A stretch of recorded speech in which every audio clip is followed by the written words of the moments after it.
നമസ്കാരം മക്കളെ, നമുക്ക് പഠിക്കാം.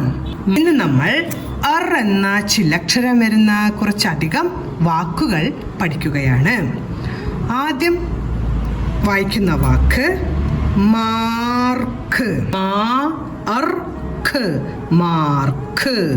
അടുത്തത് തർക്കം. തർക്കം. അടുത്തത് പാർക്ക്. അടുത്തത് കൂർക്ക.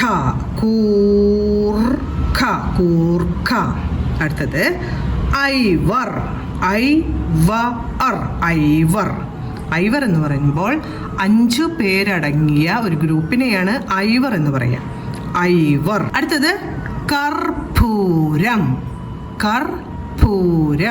അടുത്തത് കർക്കിടകം.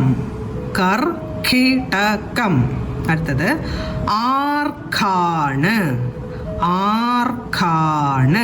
അടുത്തത് വിയർത്തു. അടുത്തത് നിവർത്തി.